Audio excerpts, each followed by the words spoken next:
Hey everybody, Jason here, and today I just want to talk a little bit about No Man's Sky. So this isn't so much a review as it is an impressions, because obviously I I haven't had enough time to beat it, nor do I feel that I'm anywhere near close to beating it.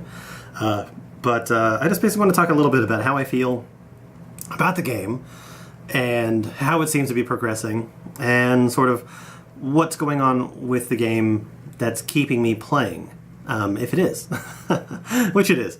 So first off, No Man's Sky is a procedurally generated world exploration, open sandbox survival type game. First off, let me say that while people I seem to hear a lot are talking about the fact that it is online capable and that you are potentially able to meet somebody, another human player, although incredibly unlikely, let me just say that that particular part of it is completely untrue as far as I know. And this comes from words that I've heard the developer of the game say, and based on the fact that there's been recent evidence that two people have literally been on exactly the same planet at exactly the same time, talking to exactly the same person, and they weren't able to see each other. So I don't know. I mean, people seem to be freaking out about that, but honestly, it's like, if you could actually run into a person in this game, would you really want to? Like, what would happen if you did run into another person? I imagine a scenario where there's a whole bunch of people just sort of like grouping all together and then moving as one across the galaxy, which would be a really scary sight to see. But but I don't see that it's a feasible thing to do. The online portion of this game is basically you find a planet or an animal or a plant and you record it, you log it, and then you share that with the rest of the world. And if somebody else happens to come across the same planet that you do, they're going to find the thing that you marked. So that's where it becomes a little bit interesting. So as far as like the rest of the gameplay, this game has a huge learning curve. Be prepared to spend like the first couple hours at least figuring out everything. And I'm still learning stuff, and I've put, oh god, it's a scary amount of time that I've been putting into this game. I've put, I think, 18 hours total into the game so far. So almost almost half of a full work week for me. I've put into this game over the course of 3 days. I'm not even getting paid for it. But yeah, I'm still learning stuff. But the first like 3 hours at least were definitely learning how things work. And I have seen and heard a lot of people say the same sort of thing. So don't get too frustrated if you don't understand everything right off the bat.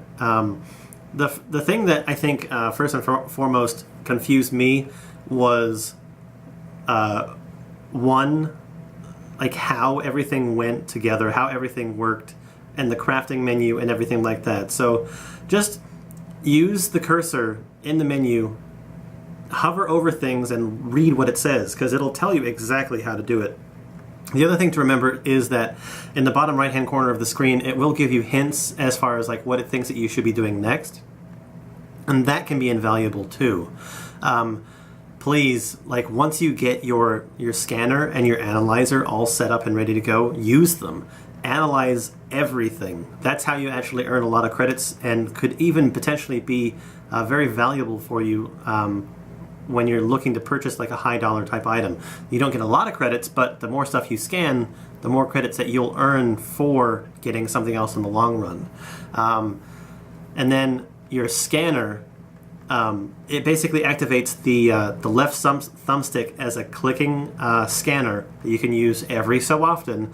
I want to say like once every 5 seconds or so. It's not a very long refresh time, but it basically shows you where things are in the world, and you need that. It is very useful. Like for the fact that when you're on foot, you can use that to help you find elements and like items and everything that you need while you're in like the air, or even when you're in space. You can use that at a much grander scale and find like locations and settlements and other type of things that will help you even further. So please don't be afraid to use that scanner constantly. It doesn't cost you anything. All you have to do is fix it. And then there's the other main thing that I wanted to talk about was just, well, I mean, there's combat, but it's so, combat is probably like the weakest part of it for me because, and I want to say ground combat, like you fighting enemies on the ground.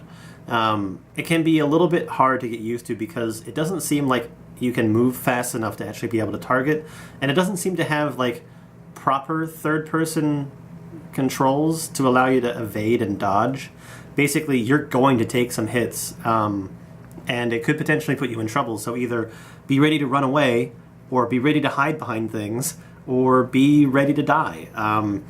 I've died a few times for different reasons, but you know, combat is definitely one of those ones that you can get into a little bit of trouble. And I have my sensitivity settings set up to like 100, and it still feels slow and sluggish. Controls overall are fine, like they work, but for combat, for some reason, it's not very good. Space battles for me, I actually quite like them. I find them quite exciting.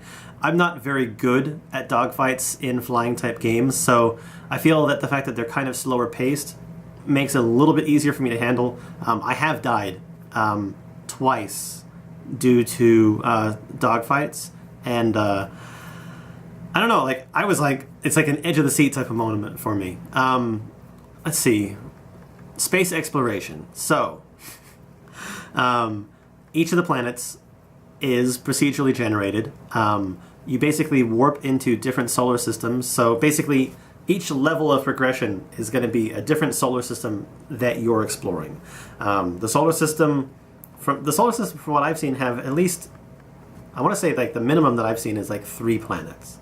But then there's 2 planets and 2 moons, or there's 4 planets, or there's 2 planets, one with 1 moon and one with 2 moons. So there's also space stations. Be on the lookout for space stations. Space stations are great hubs where you can go to sell and purchase some stuff, and also in the future upgrade your ship in a way where you can, you know, purchase a ship from another traveler, and when other travelers are there, you can actually sell and purchase things from them too. And it's everything that you buy and sell seems to work on a bit of I want to say a stock market type situation, which can either benefit you or hurt you a lot in the long run. But honestly, I haven't seen too many issues with that. But back to my other point, the planets. They are procedurally generated. Things on them are going to be completely random. What I want to say is that things will become very familiar the more that you travel. I want to say that between a specific solar system or a specific like planetary group, you're going to see a lot of similarities. One, with how the planets actually behave weather-wise. 2, with the sort of like plants and animals that you'll find on the planet's surface. And then 3, just like the stuff that you'll find on the planets themselves. I want to say that Hello Games, I mean, they probably put like 1 billion different things into the game, like as pieces for this piece plus this piece plus this piece could potentially make a thing. And so the computer just like randomly generated that. And so the chance of finding things that look very similar, it's going to be high. Like I've run into a lot of stuff that's particularly similar. More often than not with plants and the rock formations that that show you like what type of like I want to say resources you get from them, but I think that's almost to be expected because they want, especially with the resources, because they want you to be able to know what type of resources you're getting into from sight. And it's kind of important to be able to recognize that, oh, that's plutonium, or that's iridium, which, oh my god, you're going to need iridium. And then iron. Everything is iron, and everything is carbon. But there's other elements that are incredibly rare. I've started to find that I'm running into a lot of really rare elements on specific planets, but then on others, I can't find crap. But I don't know, that's what makes it fun. I mean, that's what makes it... That's what makes you want to keep on going further. I mean, overall, the gameplay, I mean, it is an exploration game. It's very slow paced. This game is definitely not going to be for everyone, but all in all, I really like it. Like, I'm having a lot of fun with it. I mean, I've played it 18 hours across the space of 3 days, and I want to play more tomorrow. Speaking of which, episodes of my gameplay will be coming out shortly. I've already posted the first hour of my gameplay, but I'm going to be posting episodes, I want to say, at least once a week of my adventures through No Man's Sky. I don't quite know how I'm going to break it up. They're going to be long episodes. I want to say that they're probably going to be at least half an hour long. There might be a couple that might be like 15 minutes, depending on like what the content is, but I'll work that out as I'm editing it. But hopefully, through me sharing this with you, you're able to get a better idea of how you feel about the game yourself. If you have questions about the game, please ask. I'd be very, very willing to help people out through the beginning stages. I don't know. I had some trouble. Like, I had to learn, and I didn't look anything up, and then like the second day after, I started watching some other people's gameplay, and then I was like, oh, that's what that is. And then I saw other people struggling, and I was like, oh, I could tell them right now exactly what they need to do and where they need to go, and be able to help them. But you know, it's a little bit late for that. But anyway, if you play the game, let me know how you're doing. Let me know how you like it. And then again, if you want to talk about the game, post down in the comments down below. I'll be putting a link up here to video of my gameplay. And then don't forget to give a like to let me know if you like this type of content. But yeah, see you guys later. Bye-bye. Time to go play some more.